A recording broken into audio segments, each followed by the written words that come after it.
light is red, the kids are in bed, which means it is time for Mile High Musings with me, Aaron Yowell, right here on IE Sports Radio, your direct feed for all that is sports.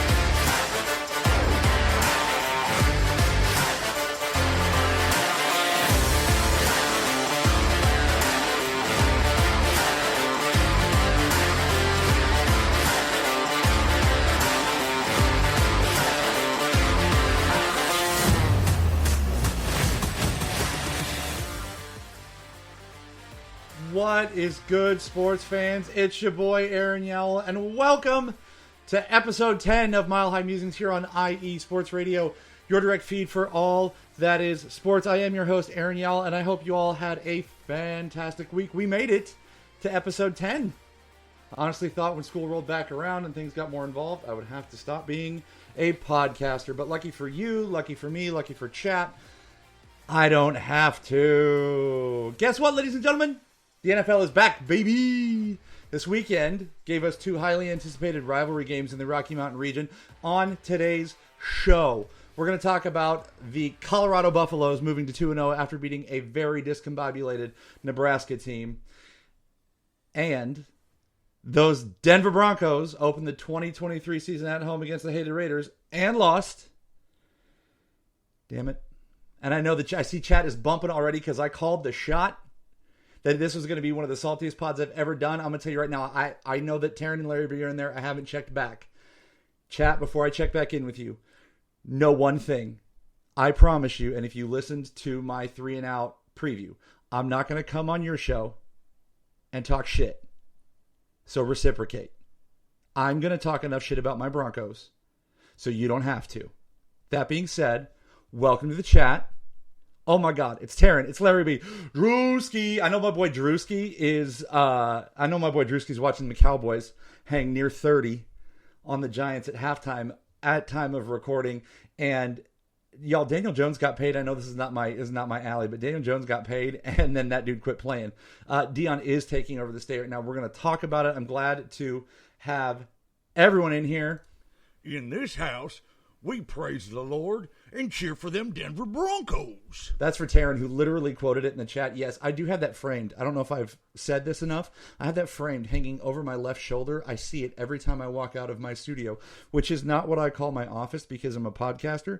My daughter and I literally share the office space in our house, and Penny has her art stuff down here, and I have my computer and all of my nerdy video games and my piano and my guitar. So it is a full-fledged studio, but I do see that framed literally every time I walk out.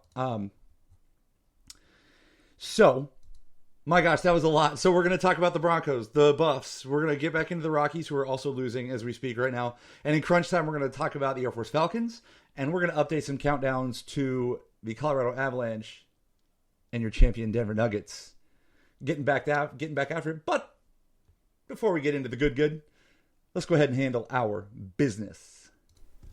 For the last 9 years, IE Sports Radio has been bringing you amazing content ranging from interviewing legendary athletes, coaches, and other authorized media personnel to building tailor-made shows dedicated to all major sports cities around the country. Make sure to follow us at IE Sports Radio on Twitter, Instagram, Facebook, and TikTok to keep up with the latest in sports and with our shows. Also, make sure to check out our daily updated website, iesportsradio.com. At iesportsradio.com, you can see our daily show schedule and all of our show pages with personal bios and the podcast feed for each individual show, including this one, Mile High Musings. Check out the show page at iesportsradio.com/Mile High Musings. In addition to our show pages, you can catch the IE Sports Radio blog, Hall of Fame, Fans of the Month page, and our merchandise shop, including t-shirts, tank tops, caps, long sleeve shirts, hoodies, and so much more. For nearly a decade here at IE Sports Radio, we've continued to be by the fans and for the fans, and we thank each and every one of you for all of your support and for making IE Sports Radio your direct feed for all that is sports. What's good, sports fans? It's your boy Aaron Yell from Mile High Musings here on IE Sports Radio, your direct feed for all that is sports. And I am super excited to tell you about a new sponsor on the network, Planet Jerky Premium Brisket Beef Jerky. Planet Jerky is the official jerky of the 2022 California League champion Lake Elsinore Storm's single A affiliate of the San Diego Padres. This all brisket beef jerky offers gluten-free options, contains no MSG, no sodium nitrate, is low in sugar, and high in protein. That's my favorite part. This is some of the best beef jerky you can get your hands on. Check them out online, planetjerky.com. Once again, a huge shout out to our sponsor, Planet Jerky, Premium Brisket Beef Jerky, the jerky that is on a whole other planet. Ladies and gentlemen, let's go ahead and kick off tonight's Mile High Musings on IE Sports Radio as I screw up the drop. Your direct feed for all that is sports with the start of the NFL season. So, ladies and gentlemen, boys and girls, sports fans of all ages, it is time to ascend to the top of the mountain. Let us breathe in that rarefied mountain air as I bring you sports takes a mile above the rest. Let's just go ahead and rip this Band-Aid off real quick. First of all, it is not Russell Wilson's fault. I'm going to go ahead and get ahead of everybody on that. That loss today had nothing to do with Russell Wilson. I thought Russ played well. He was efficient. He didn't look lost.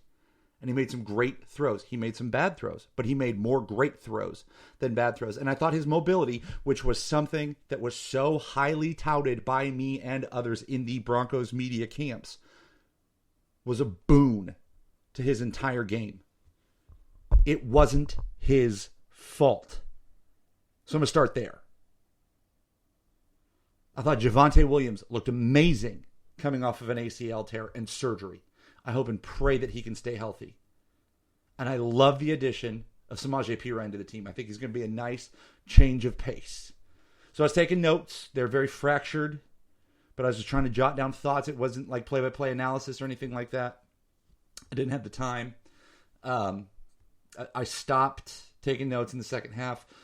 Part of that was because I was taking care of my recovering from a stomach bug 6-month-old, and part of that was because I just couldn't even at one point.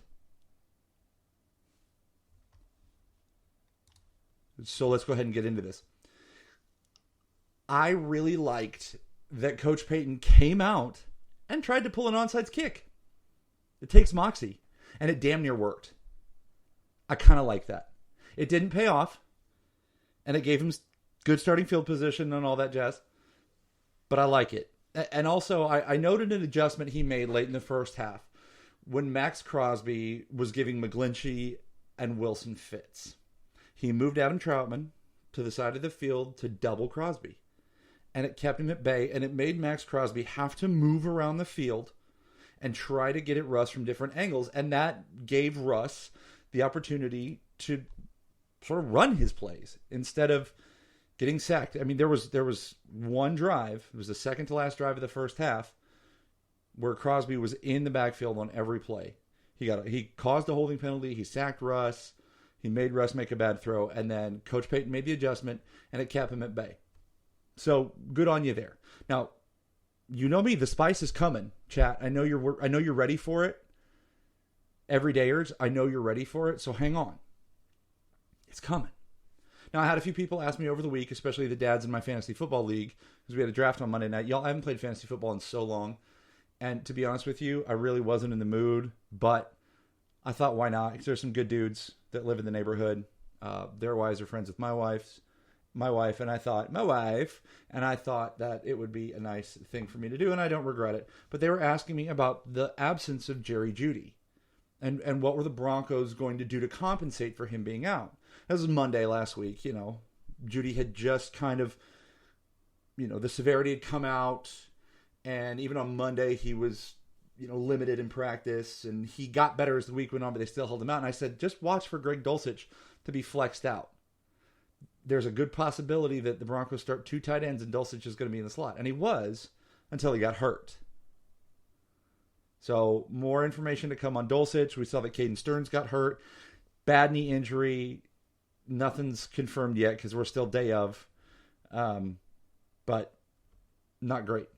I thought that the first half defense and the beginning of the second half defense had a bend, don't break mentality. They did, however, hold Josh Jacobs to under 50 yards rushing, something I seriously don't think they've ever done. So I know they had made a personal statement to go out and do that, but there were other things that kind of got in their way, so good on you. I thought Pat Surtain did a great job on Adams. He had one PI call against him, and then there was another PI call on the exact same drive in the end zone. However, the Broncos were able to get an interception on that drive. So all that to say, that's what I liked. A lot of people are, well, hold on. I'm getting out of order here. It's a good thing that my pod did not get dropped at like 7 p.m. Central Time. I would have been canceled, or I may have just burned the entire thing to the ground. I was so angry. And it's so dumb. I was cleaning the kitchen, because that's what I do when I get mad. I clean. So my wife knows if she wants a clean house, she'll say something that'll just righteously piss me off, and then all of a sudden the house is immaculate. But I was cleaning the kitchen, and I was like, this is so stupid. That football game was played 1,000 miles away. I've never played a down of football in my life. Why am I so mad about this? I need to let this go. So I am going to bring some spice. However, it's week 1 with a new head coach. And not 2 weeks ago, I asked for Broncos Nation and all of Broncos country to pump the frickin' brakes. So I'm asking myself to do that too. How and why did the Broncos lose? Let's just go there. Without being stupid and juvenile, I went straight to the point. That's how I was as a teacher. No mollycoddle. No dumbness. Straight to the point. No dumbness. He says, the teacher, dumbness. Great. I have 2 college degrees. It's fine. I'm still a little salty. Whatever. To start, penalties. Same song, different verse, yeah? 3 personal fouls at really, really terrible times. And I in no way believe that Kareem Jackson was headhunting. I believe in no way that he was trying to knock out Jacoby Myers, who was doing work on Damari Mathis. I believe he wanted to prevent a first down. And a play like that huge hit on Myers happens so fast that these padded missiles have a really hard time adjusting their trajectory. I do not condone a hit like this. And Kareem Jackson, who barely made this roster, gets an INT, a touchdown-saving INT, and then does something like that, which that play literally lost the game for the Broncos, I think. So penalties. First thing. Second thing. Your kicker leaves 4 points on the board. Now, 55-yard field goal, but you're at altitude. People are kicking like 66-yarders from there. And everybody's talking about how you got a big leg still. But it's not that one that I'm pissed about. It's the fact that you missed an extra point on the first touchdown drive. There's the one hanging point that could have tied this thing up. So your kicker leaves 4 points on the board. And you have dumb penalties. Not just the personal fouls, but the personal fouls. And here's the third thing. No sacks. The Broncos won every statistical category except for 3. One was passing yards, and it wasn't by that much that Garoppolo outthrew Wilson, but Garoppolo did have an INT. So, I mean, pick your poison. Sacks and points. So you're taking dumb penalties, committing dumb penalties, not getting to the quarterback, and leaving points on the board by a kicker. That's how you lose. Yeah, Kareem Jackson plays explosively, a little too explosively sometimes, says Taryn in the chat. I agree. Again, I don't condone the hit. I don't. And a lot of people were blowing up Twitter on that. I was getting mentioned in it because of the show, because of what I cover. I had to take a breath there because I was going to start spouting. Because I'm going to defend my ride or dies no matter what. That's the hardest thing about this podcast tonight, ladies and gentlemen. is that I believe that they truly played like garbage. And that a lot of people on the network and other people just in general may have all the room in the world to dunk on my team. But that's my team. So let me and mine do it. Yeah, they were bad in some places. They were good in some places. That's sports. Sports ball. So, I was flipping through Twitter X, whatever, after I'd put my baby back to bed. Poor thing. She's getting better. And I saw Vic Lombardi, longtime Broncos journalist, and he had some post-game thoughts as he was walking to his car, and he said, winning is a habit, and so is losing. And Sean Payton has to change that before anything else will change. And I was like, man, that's good. And that's Vic. Vic Lombardi's freaking fantastic at his job, so of course it was good. But the Broncos are in the habit of losing right now. Sean Payton has changed a lot of the culture, and gosh, I'm pretty sure, go back and listen to stuff in July and August, I said that don't expect, I called 9-8, gang. Don't expect 17-0. And don't expect this giant change week 1. Sean Payton is trying to get rid of the losing culture and the weird culture that's been hanging around the Broncos for 7 years, just like my baby girl is trying to get rid of her stomach bug. You got to get rid of all the messy before it really gets better. Everybody's spouting off. I saw it on Twitter and Instagram. I'm stupid enough to open the comments. I guess I'm a glutton for punishment. Everybody's spouting off about how we're right back in the same place as last year, losing 17-6 in the opener. Blah, blah, blah, blah, blah, blah, blah. Well, why did we cut McManus? Well, have you heard about what McManus was doing? McManus was coming to the facility dressed as a blind referee and doing bits and stuff like that. Y'all, we're not good enough to do bits. We're not good enough to talk trash right now. We've lost to the Raiders 7 times in a row. We've lost to the Chiefs 15 times in a row. Like, we don't have any ground to stand on when it comes to that. So McManus may be a pound-for-pound better kicker, but the culture and the atmosphere that Sean Payton is trying to cultivate, that will lead to winning, and I truly believe that, was not what McManus is bringing to the table. And the difference between last year losing 17-6 on the road in Seattle with all the emotion behind Russ playing his first game not as a Seahawk and losing 17-6 to the Raiders, 17-16 to the Raiders at home in the opener. Y'all, the difference is we have a proven head coach running this team. Not some upstart OC that we're taking a flyer on. And ladies and gentlemen, I have said this before, this is my team. Go Broncos! This is my ride or die. This is also the team that I will hold the feet to their fire, their feet to the fire, more than any other organization, school, team, athlete, whatever, in the state of Colorado. But it boils down to this. In this house, we praise the Lord and cheer for them Denver Broncos. Every single day, no matter what. Am I pissed that we lost? You bet. But you know what? Tomorrow's Monday. It's over. And now we have to turn the page. Because I can't text my nephew, who may have had a bad game, and say, hey, bub, short memory. If I'm going to sit here and play armchair quarterback for a team. So here's the deal. It's over. Now we turn our attention to the Washington Commanders, because the Broncos will host Washington at 2:25 next Sunday, a mile above the rest. Fingers crossed? I don't know.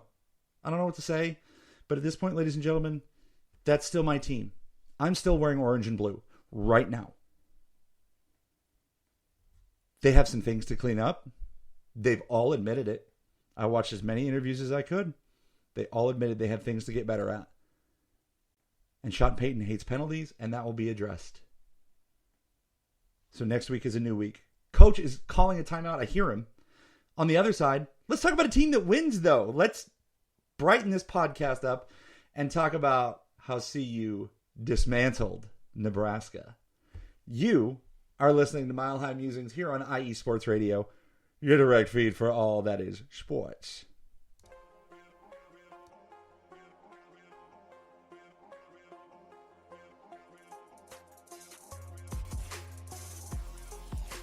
Hello, ladies and sinners. Hello, sports fans around the world. Hello, IE Sports family.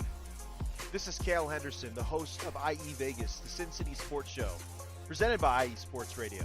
If you folks are interested in sports in the Vegas area, if you're wanting to have a blast for 1 hour, every Tuesday night from 7 p.m. Pacific Standard Time to 8 p.m. Pacific Standard Time, this is a show built for the Vegas sports fans, where we feature the Las Vegas Raiders, the Las Vegas Golden Knights, the Las Vegas Aces, and the University of Las Vegas, Nevada Rebels. Hopefully, fingers crossed, MLB team coming soon. Either way, if you folks are looking to have a blast for 1 hour each and every week, tune in Tuesday, 7 p.m. Pacific Standard Time to 8 p.m. Pacific Standard Time. If you folks are interested in Vegas sports news, go to our Twitter, at SinCities_IESR, and you can speak with me, the host, Cale Henderson, at Cale_Henderson on Twitter. At any time, be happy to reply. Always want to reach out to our fans. Again, the Sin City Sports Show, presented by IE Sports Radio, your direct feed for all that is sports.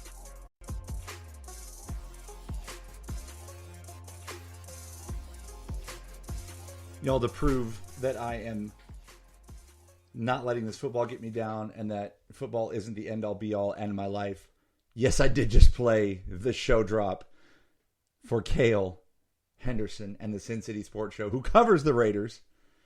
But go check out Cale, Sin City Sports Show, on Tuesdays, 7 Pacific, 8 Mountain. I'm sure that Cale's going to have a lot to say about this, rightfully so. So check it out. Don't forget to give our show a follow over on Twitter X, at MileHighMusings_IESR. If you're getting your podcast on Apple or Spotify, don't forget to leave a review. Helps the algorithm. If nothing else, it gets Denver sports to Denver sports fans. I make no money on this yet. That would be a cool way to make some money, though. So let's get that algorithm going. I'm really pumped to be here. And you know what? Shoulder to shoulder, let's fight. How about them Buffs, baby? Those CU Buffaloes won big this weekend. Again, thanks to Chat, Taryn, Drewski, Larry B, for being here tonight. There's lots of sports going on, and I appreciate you checking in with your boy. But those Buffaloes, 36-14, Buffaloes win in Boulder, baby. Dion is taking over. Coach Prime and those boys in Boulder are taking over, and I love it. I think it was crazy. I was talking to my grandma who came over to watch the Bronco game with us, and she caught the second half of the Buffs game on Saturday. And I was talking about, my grandmother lived in Denver for years before the Yowls made the great pilgrimage to Texas. And, I said, Grams, do you ever remember a time where there was so much hype? I mean, Fox wasn't following the Buffs, but kind of was. They were in Fort Worth last week. They were in Boulder this week for Big Noon Kickoff, and CU was the headliner game. And then College Game Day, somebody correct me if I'm wrong. If I'm wrong, I'm wrong. But I've heard that College Game Day is going to be on campus in Boulder on Saturday. And it's CU CSU at 8 p.m. Mountain. I remember when CU CSU was just the first game of the year, which I loved, and it was really a big deal for all of the local sports stations and, writers and stuff, but not, y'all, I don't ever remember it being on ESPN. But Coach Prime, I'm a believer, Drewski. I am a believer. I said that last week. That's how I led last week. I told y'all last week that I was hyped for CU Nebraska, and I was. That hype was that hype and nervous energy was used to fold 4 loads of laundry before the game even started and put them away. Again, I told you, make me mad or give me nervous energy, and I'll get the house clean because I need something to do with my hands. Also, laundry is my guaranteed method. It's my way to guarantee the fact that I get to watch some football. Because I will agree to do all them laundries, wash, fold, the whole 9 yards. Because it means I get to sit there and wash and fold, and I don't even think about it. I just fold the laundry and separate it, and then at timeouts and stuff, I go put stuff away. It's beautiful. But that's not sports. It was. I made it sports. I was trying to go as fast as that CU offense. Anyway, if I don't do that, y'all, I end up like pacing behind the couch like a caged lion. And that's not good. I scare my children that way. 6'7" grown man jumping up and down, screaming, pacing like a caged lion. They're like, what is that man doing? I don't know. Seemed like the Buffs, though, were just as nervous as I was because they got off to a slow start. And I tweeted that Shedeur and them weapons, the athletes looked human. I mean, they didn't age well. Because right there at the end of the first half, CU's offense started clicking. And CU went into halftime with a 13-0 lead and momentum on their side. My dad was texting me, oh, adjustment's coming. And I was like, yeah, no kidding. Saw that coming after our second scoreless drive. Love you, but duh. I really think it was case of nerves that contributed to a slow start. You know, it's home opener. There hasn't been hype for a CU game like this in a long time at home. I think once CU took a breath, it was all over. And that being said, Shedeur kept his Heisman campaign alive. I really mean that.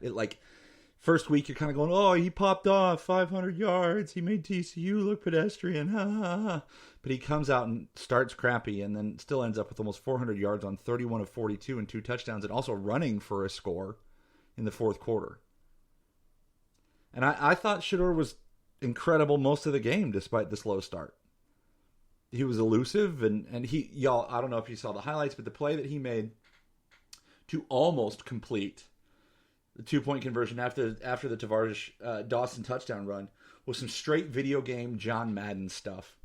Dancing out, like almost stepping outside or out of bounds after dodging a guy and then slinging it and like 6 inches higher. That's a 2-point conversion, and that's top play on Saturday night because that was unfreaking believable. And the defense, y'all, speaking of unbelievable, was fantastic. And even though it went on the scoreboard, that last touchdown, excuse me, by Nebraska was pure garbage time. They went through 3 quarterbacks on that drive, like pure garbage time. The Buffs recovered 3 fumbles and had an INT in this game. And you know, Coach Prime and his staff harped all week about the importance of getting after the ball. And I said last week on the most energetic and like intense, I got so much crap, y'all, last week for my energy in my house, for my energy on the pod. My wife was like, I heard you all the way across the house. I was like, yeah, I'm hyped. What do you want from me? And the energy is way different tonight. I know that. If the Broncos had won, I would be probably insufferable. I wouldn't be talking trash about the Raiders in any way, shape, or form. Facts are facts. The Broncos didn't play great. They played mediocre. Dumb stuff. But had they won and the Buffs won, whole different energy tonight. But, you know, Coach Prime, the defense, wanted to get after the ball, and it paid off. The Nebraska starting quarterback looked, you know, Jeff Sims, bless his heart, kind of looked god-awful compared to Shedeur Sanders. He did have the long touchdown run, but he put the ball on the deck twice and threw a pick. And Joel Klatt, my boy, I don't actually know him. We grew up like 5 miles from each other. He graduated from the rival high school the year before I did. He was a good baseball player and a good football player. But my boy was roasting that poor young man. But it was warranted. He wasn't making good reads. He wasn't handling the ball well. It's fine. Warranted. Shedeur had what I would call a regular amazing quarterback game. Because I think week 1, 510 yards, 87% completions, 4 touchdowns, whatever it was. That was a superhero, Superman kind of game. Shedeur had a regular amazing quarterback game. So in comparison, poor Mr. Sims, like I said, even with that long touchdown run, looked like he didn't deserve the start. And from what I've read, second week in a row, I'm glad that FSU passed on Sims, says Drewski. Me too. because that's a dub for us. All that to say, the defensive adjustments were super effective. The D-line in particular took it personal that they were held without a sack against TCU, and they got to Sims a lot, changing his footwork, changing his timing. Some of the fumbles were on motion, but Sims isn't watching the snap because he's trying to figure out where the rush is coming from. So they were in his head. Larry B's cheering on the Buffs, as you should, sir. I got to record some Buffs drops. Maybe I need to record it. In this house, we praise the Lord and cheer for them CU Buffaloes. I don't know. Maybe that one needs to make its way into the mix. But it's objective spice time. Every segment, you get a little bit of objective spice. CU gave up too many sacks in this game. And I couldn't tell if number 2 was waiting too long for something to develop or the line missed assignments. But, the offensive line gave up too many sacks. And the Corn did give Shedeur fits when they dropped into zone every once in a while. I think he was expecting a lot of man coverage. They dropped into some zone, and he was holding the ball too long, and the O-line just wore out. And CU established they wanted to establish the run game, but they struggled again. This passing game will be out of this world consistently if Dylan Edwards and Anthony Hankerson and Savion Wilkerson can run like Ralphie. Oh my gosh. Y'all, college football is so much about traditions. I think, Drewski, this is for you. FSU, the spear, the flaming spear, USC people, the Trojan with the sword, dot in the I for Ohio State. The running of Ralphie, that's something I took for granted growing up because I was so excited to see Ralphie run on TV. It gave me chills. I had goosebumps from head to toe watching that Buffalo run on the field. So if these boys can run like Ralphie, Shedeur will win the Heisman. I'm calling it right now. As Shedeur said, this game was personal. Nebraska met at the 50 on the logo in pregame. You don't do that and don't back it up, gang. And Matt Rule had lots of comments about Dion and the NIL and how he was ruining the game and all that jazz. So Shedeur said it was personal. And if you watch Shedeur's presser afterwards and you watch Prime's presser afterwards, they family. And so you disrespect my dad, I'm going to take care of it myself. Just like if somebody disrespected Shedeur, Prime's going to take care of it. So Nebraska disrespected CU, and Nebraska got beat bad.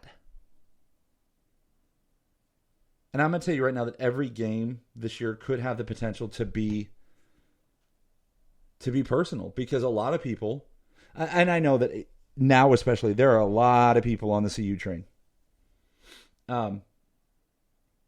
But a lot of people could still doubt Coach Prime. So there's a chance. If Shedeur wants to play that card, he could have that card in his back pocket all stinking year. And people should, I think respectfully, people should continue to look at this team with a yeah, but attitude until they beat a USC or an Oregon. Like straight up. You beat TCU. Okay, well, they gave up 65 points in the national championship game last year. So they looked kind of out of it from there. They looked punch drunk. And then you beat Nebraska, who lost to Minnesota. The week before. So really? Objectively? I'm happy with the 2-0, but you've got to punch somebody like USC or Oregon in the mouth. CU now finds themselves ranked 18th, ladies and gentlemen, in the nation, and ranked with 8 other Pac-12 schools. At least that conference is going out with a blaze of glory, y'all. 8 schools ranked in the top 25. And next week, we're just going to continue that rivalry theme with the Rocky Mountain Showdown. CU versus CSU in Boulder on ESPN, 8 p.m. Mountain. It's going to make it a little late Saturday for you boy here in Texas. But like I said, this is the matchup that used to start the college football season, and I loved it. So I'm excited. I heard a podcast host, not even on a football show, but one of my favorite podcasts and hosts, insinuating, I think it was, it must have been Monday, that CSU was going to have a lot of bulletin board material against CU this year. CU hasn't said a damn thing in their direction. And CSU could very easily give up 100, if not more. Because I'm going to tell you right now, Shador and the Weapons are going to get back on track this week. And the home opener nerves and all that crap is over. And they still have proven to do. 8 p.m. Mountain, ladies and gentlemen. Buffs Rams. Let's do this. We've got a timeout on the field. On the other side, let's talk Rockies. Let's go back to the somber note. Let's talk Rockies. You're listening to Mile High Musings here on IE Sports Radio, your direct feed for all that is sports.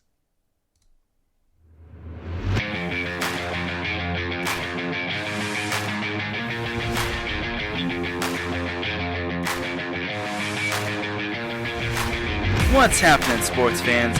Are you a fan of Southern California sports? Are you looking for a show hotter than a hot summer day in California? Then look no further than the SoCal Supreme Sports Show, where I talk about all things Southern California sports. That's right, all sports teams from Southern California. From the hard-hitting tackles of the NFL, to the killer crossovers and big three-pointers of the NBA and WNBA, to the grand slams of the MLB, to the bone-chilling goals of the NHL, and to the booming kicks of the MLS, the SoCal Supreme Sports Show has it all for you. Oh, and let us not forget about the college sports as well. So join me, Taryn Rodriguez, every week here on IE Sports Radio, your direct feed for all that is sports.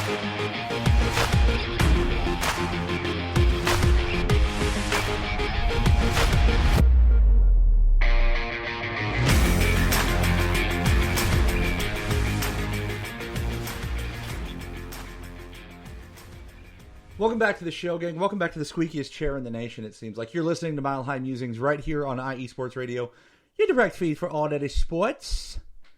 Give that SoCal Supreme Sports Show a listen on Fridays, gang. You can tell that I am giving the love to my AFC West brethren, because as it stands, Kale and the Raiders are the only ones on top of the division. So you know it's coming for the next one. Larry B in the chat, Taryn in the chat, Drewski in the chat. Don't even care if San Diego suspended a bunch of players. Colorado Mesa defeating USD, a D2 over an FCS school, was awesome. Shout out to D2 Mesa. Holy crow.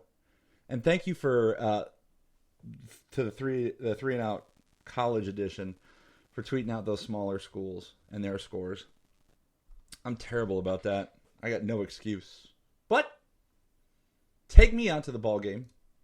Actually, don't right now. Just don't. Oof. Here we are. It's Rockies time. Yeah, well, the Rockies spent the week on the road this week. Inside the division with series against the Diamondbacks and the Giants. So let's bang this out real quick. It's going to be a short one tonight, gang, because I'm tired. I'm emotionally spent from that damn Bronco game. Monday, Rockies started 3-game set at the Diamondbacks. They lost 4-2. Nothing super awesome to report here. Arizona starter fanned 12. 12 strikeouts for the Rocks. Hunter Goodman drove in a run, and Diaz drove in the other.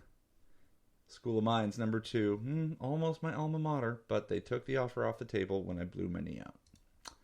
Could have been an engineer. Oh, wait, I am one anyway. Tuesday, 3-2 win. K-Free with a win. That's right, K-Free with a win. This game was a baseball purists or old school fans kind of game because the scoring stopped in the 4th. Nolan Jones went 1 for 3 with a walk and an RBI. You're going to start to pick up a theme here as I bang through these Rockies games. Charlie Baseball had an RBI and a sac fly. The B-Raj and the B-Doyle both went 2 for 4. Those are two guys, Brendan Rodgers and Brenton Doyle. I need the organization to keep them. With Tovar, with Nolan Jones, with Goodman. I'm going to come back to the young core in a second. Just hang tight on that. Chat is popping. I'm so glad you're here, chat. Wednesday, 12-5 loss to end the series with the Diamondbacks. Rocks got up in this one early, leading 5-1 in the third, but then they pissed it all down their leg. In the bottom of the third, the Barrage went 1 for 5 with an RBI. Nolan Jones, there's that name again. went 1 for 4 with a run and 2 RBI. Hunter Goodman and Brenton Doyle each contributed an RBI. And then Thursday was a travel day to fly off to the Bay. Made their way up to San Francisco. Think back a couple weeks. I hate it when the Rockies play in San Francisco because we just play like dog crap. Friday was a 9-8 loss in San Fran. The Rockies were actually up 4-0 in this one. And in the 4-0 in the sixth, and then Blatch, along with the bullpen, just kind of gave up the ghost. Nolan Jones went 2 for 4 with a homer and 2 RBI. Hunter Goodman was 1 for 4 with 2 RBI, and the Barrage ended up going 0 for 5 in this one. Nolan Jones. Yesterday, 9-1 loss. Oof. Got ugly quick. Chase Anderson and Victor Vodnik, who made his MLB debut. Welcome to the show, boy. Combined to give up all 9 runs. Nolan Jones was held hitless in this one. And as we are recording, it is the top of the 9th, and the Rockies are down 6-3. Let's go ahead and pop in on that box score just real quick, because I can. Nolan Jones is 1 for 3 with a run as it stands.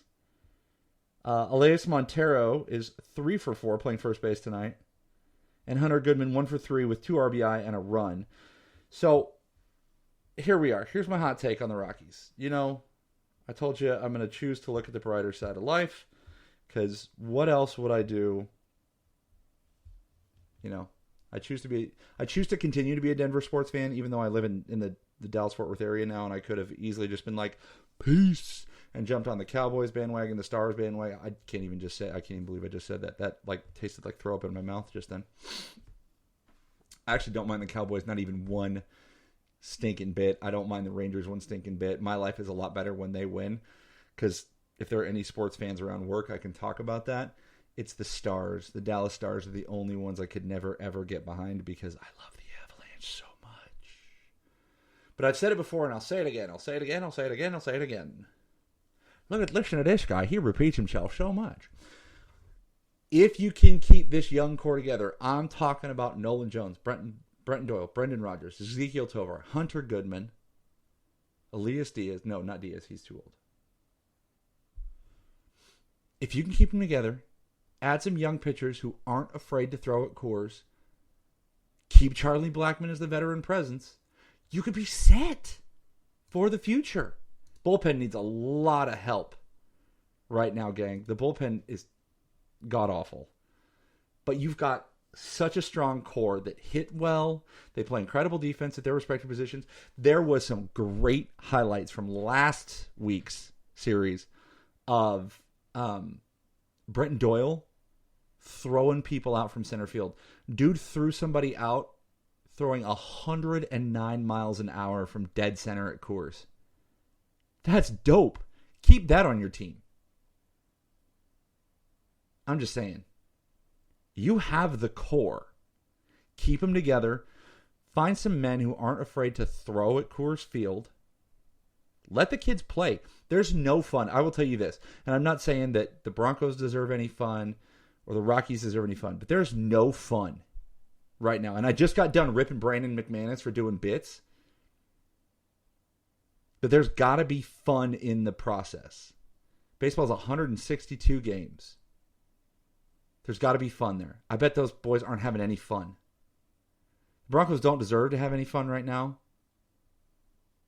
Gosh, Dad. I know. The dad energy is real.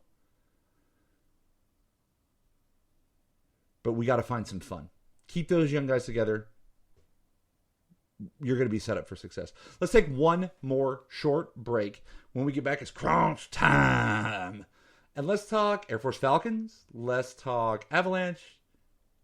And let's talk your NBA champion, Denver Nuggets. You're listening to Mile High Musings here on IE Sports Radio, your direct feed for all that is sports. Hey yo, what's up? It's your man Bishop, the voice of This Is KC Sports, the show where we go over the Chiefs, the Royals, KC Current, Sporting KC, MU, and oh yeah, if we got time, we'll even throw in some of that KU stuff from my people on the 913 South. Come and hang out with us every Sunday, 2 p.m. Central Standard Time on IE Sports Radio, your direct feed for all that is sports. I wasn't kidding when I said short break. I barely got my water in. Drewski, no hate, bruh. Drewski in the chat when I made the Stars comment. No hate. I just can't because I'm an Avalanche fan. I'm telling you, like, the fact that the only time I don't root for the Cowboys is when they play the Broncos. So the fact that they hung 26 on Danny Dimes in the first half was great for me. So, you're back. You're listening to Mile High Musings on IE Sports Radio. Your direct feed for all that is sports. Give Bishop and This Is KC Sports a listen, my Sunday compatriot. Told you I was going to shout out my AFC West brethren today because, well, you know, we're all at the bottom of the division minus the Raiders. That's, God, that hurt to say. It's crunch time, though, folks. It's crunch time. Yeah, and we're about done with episode 10. I'm really glad to be here. Don't forget to give everybody a follow over on social media. The Air Force Falcons played this weekend. They did. They traveled down to Houston to play Sam Houston University at NRG Stadium on the south side of downtown Houston. I can't tell you how many times I've seen that stadium driving to my in-laws, and I know right that little hole where that sits. But the Falcons won the most unimpressive statistical football game I have ever seen in my entire life. Zach Larrier completed one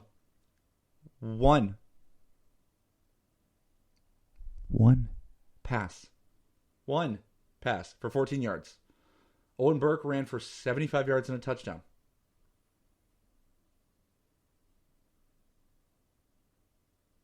Full stop. I guess if there was anything to highlight, Falcons defense held the Bearcats to a grand total of 80 yards of offense. 13-6 was the final. My God, what a snoozer, huh? Woof. Let's depart from all of that and let's look at the other side of the rainbow. Let's look forward with some optimism. Ladies and gentlemen, the Colorado Avalanche open training camp this coming Thursday and then kick off the rookie tournament against Arizona on Friday in Las Vegas. I think that's really cool that they do a rookie showcase tournament, especially in the NHL, kind of like in Major League Baseball. Your prospects have to not sit on the shelf, but they have to play through the farm system for a while before they make it to the big club. And, you know, I looked at our roster for the rookie showcase and I recognized a few names, you know, from the draft and all of that. But those dudes are going to go play in Loveland. They're going to play for the Eagles. And, you know, we'll see them in a couple years, maybe. Traditional preseason opens on the 24th against Minnesota. And the regular season opener is now just 31 days away. I will tell you, folks, be ready for in the next, I would say probably in the next 2 weeks, there's going to be some contract talk regarding Devon Taves. The Avs need to do something with Taser. I want to keep him because I like the whole quote-unquote Batman and Robin tandem of Makar and Taves as your D1 pairing. But he's going to be an expensive keep. I don't think he is interested in a quote-unquote hometown discount. And I would not be surprised if the Avalanche traded Devon Taves. They could trade Taser and get something usable now. Because Taves' value is that high. And then you can move Bo and Byram up into that D1 pairing. We're going to get there, but I promise you that we're going to, once we get a little bit closer to the Avalanche season, we're really going to talk those line combinations. And I'm going to be on the lookout. I was on the lookout this last week for stuff with Taves because, you know, contracts are getting signed and extensions are getting signed and people are throwing around some big numbers. And I just don't think the Avs, look, Joe Sakic and Chris McFarland, I almost had Seth MacFarlane. Hey, Peter, go. They've proven that they won't overspend. They gave Nathan McKinnon a big contract. They gave Bo and Byram a good contract. Makar's going to get paid like crazy. but they're not going to overpay. So don't be surprised if Taser's gone. Don't. So be on the lookout for that. Them champs, those NBA champions, God, y'all, I'm so glad that I wasn't on the network during the NBA finals. I know that's what got me here, but I would have been just flat out insufferable because we're like 3 full months removed almost. Yeah, 3 full months removed from our boys winning the NBA championship, and I still can't get enough of it. Smuggets! Nuggets announced they will hold their pre-training camp in sunny San Diego at UCSD starting on the 27th of September, and then, around the 3rd of October, the quote-unquote training camp and preseason kind of kicks off. Short window for the Nuggets, but a lot of the Nuggets are already back in the gym, including Murray, including Jokic, getting that beginning work in. And we're 44 days away from raising that banner and getting them rings. So we're real close, gang, to hitting the sweet spot for sports fans across the great state of Colorado. The Buffs are relevant and good. The Broncos are back. Like I said, win, lose, or draw, that's my team. And I'm holding myself accountable the way I begged Broncos Nation to be held accountable. Trust the process. Trust the process. We're roughly a month out from Avs hockey, and in 6 weeks, the champs are going to run it back, y'all. I think that it's a good time to be a Denver sports fan, a Colorado sports fan, even with the Broncos loss today. But, y'all, that's going to do it for us tonight here on Mile High Musings on IE Sports Radio, your direct feed for all that is sports. Thanks to everybody who was in the chat tonight for just interacting. It's been great. Don't forget to give the show a follow. Give me a follow. Big A Yowl at Twitter, at Big A Yowl on Twitter X. At Mile High _IESR for the show. Interact. Let's chat. Ask questions. Don't forget to give everybody on the network a follow and a listen. And I'm so glad to be here. I'm so glad that football is back in full, even though we lost, because it just means that we get more football. Again, I'm Aaron Yell signing up from the top of the mountain. Stay good, sports fans.